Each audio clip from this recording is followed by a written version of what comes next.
तो ट्रंप की वापसी के साथ ही इजरायल ने ईरान को एटमी शक्ति बनने से रोकने का प्लान तैयार कर लिया है। माना जा रहा है कि ट्रंप की वापसी इजरायल के लिए वरदान बनकर आई है। ट्रंप ईरान पर कूटनीतिक, आर्थिक और सामरिक दबाव बढ़ाने वाले हैं।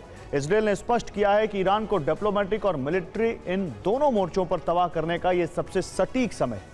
तेल अवीव से संकेत मिल चुके हैं कि ईरान पर 26 अक्टूबर से बड़े हमलों की तैयारी हो चुकी है और इस बार ईरानी परमाणु संयंत्र भी निशाने पर है। देखिए ट्रंप की वापसी से कैसे अरब के समीकरण बदलने लगे हैं और इजरायल कैसे ईरान पर हमले की तैयारी कर रहा है। दुनिया में जितने भी वॉर फ्रंट हैं, उनकी दिशा दशा और भविष्य वॉशिंगटन के व्हाइट हाउस में ओवल ऑफिस से तय किए जाते हैं और इस ऑफिस का कार्यभार डोनाल्ड ट्रंप संभालने वाले हैं। ट्रंप की जीत के साथ ही इजरायल का उत्साह और आत्मविश्वास बढ़ गया है, क्योंकि बाइडेन ने नेतन्याहू के वॉर प्लान को कभी लागू नहीं होने दिया।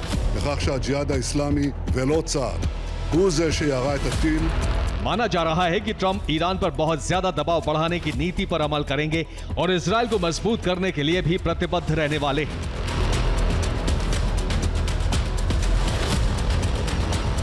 जबकि बाइडेन अरब के समीकरण साधने के लिए कुछ प्रतिबंधों के साथ इजरायल का साथ देते रहे।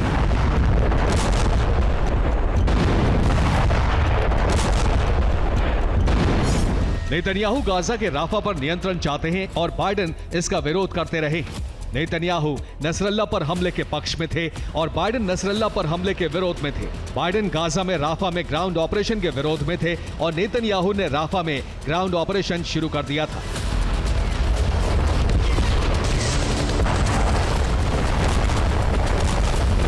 इसीलिए बाइडेन ने नेतन्याहू को झूठा और मक्कार कहा था। लेकिन रक्षा विशेषज्ञों का मानना है कि ट्रंप की वापसी से परिस्थितियां इजरायल के पक्ष में होने वाली हैं।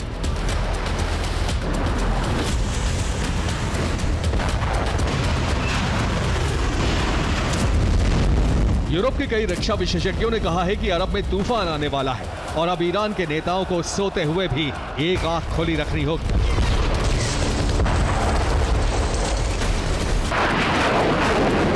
ऐसे संकेत भी मिलने लगे हैं। इजरायल के नए रक्षा मंत्री और नेतन्याहू के करीबी इजराइल काट्स ने कहा है कि ईरान पर डिप्लोमेटिक और मिलिट्री हमले करने का सटीक समय आ गया है। इस वक्त ईरान सबसे कमजोर हालत में है। उसके परमाणु संयंत्रों पर हमले करने का इससे अच्छा वक्त नहीं हो सकता। लेबनान में युद्ध विराम करना अभी सही रणनीतिक फैसला नहीं होगा। इजरायल के अस्तित्व पर खतरा बनने वाले हर दुश्मन को मिटा दिया जाए।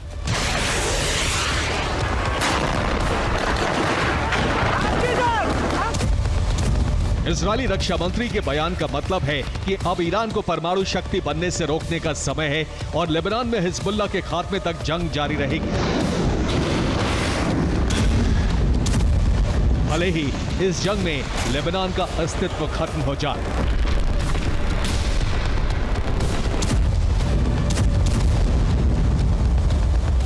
रिपोर्ट है कि 26 अक्टूबर को जब इजरायल ने ईरान पर हमले किए, तब भी नेतन्याहू पर आंतरिक दबाव था कि ईरानी परमाणु संयंत्रों पर हमले किए जाएं।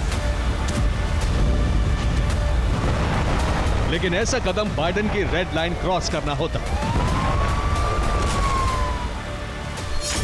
26 अक्टूबर के ऑपरेशन से पहले इजरायल के दो पूर्व प्रधानमंत्रियों ने नेतन्याहू से संपर्क किया था।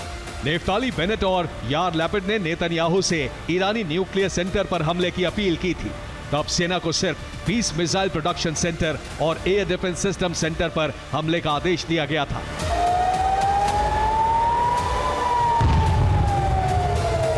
फिलहाल नेता विपक्ष यार लैपिड ने तब नेतन्याहू के इस ऑपरेशन की आलोचना की थी और कहा था कि ऑपरेशन सिर्फ दिखावटी रहा।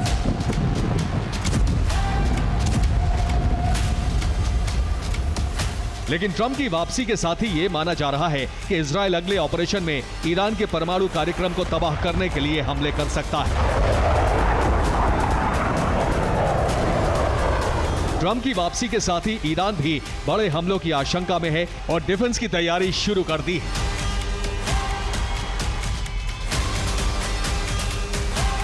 ईरान के एक सांसद इब्राहिम रिजाई ने जानकारी दी है कि 26 अक्टूबर को इजरायली हमलों में नष्ट डिफेंस सिस्टम ठीक कर दिए गए हैं, क्योंकि इजरायली हमले में ईरानी डिफेंस सिस्टम को मामूली नुकसान पहुंचा था।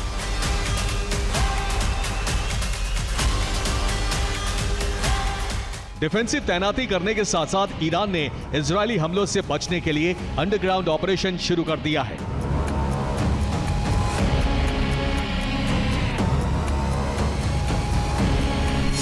ईरान ने राजधानी तेहरान में एक डिफेंस सुरंग का निर्माण शुरू कर दिया है। सिटी सेंटर से शुरू होकर यह सुरंग इमाम खोमैनी अस्पताल तक जाएगी। इस सुरंग से अंडरग्राउंड मेडिकल सुविधाएं पहुंचाई जाएंगी। ईरान हमलों से बचने की तैयारी में जुटा है और ट्रंप की वापसी के साथ ही अरब में अमेरिका के समीकरण बिगड़ने लगे हैं। अमेरिकी विदेश मंत्री एंटनी ब्लिंकन ने गाजा युद्ध के दौरान भी सऊदी अरब को साधे रखने की कोशिश की, लेकिन अब सऊदी अरब ने ईरान का खुला समर्थन शुरू कर दिया है।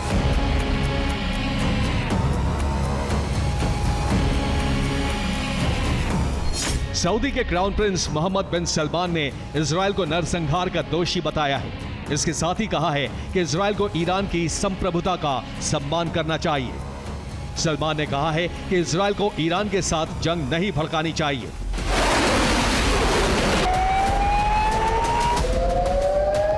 ट्रंप की वापसी के साथ ही अरब में डिप्लोमेसी की लहर उलटने लगी है और अगर ऐसे हालात में इजरायल ने ईरान के परमाणु संयंत्रों पर बारूद बरसाया तो अरब में महासंग्राम का विस्फोट तय माना जा रहा है।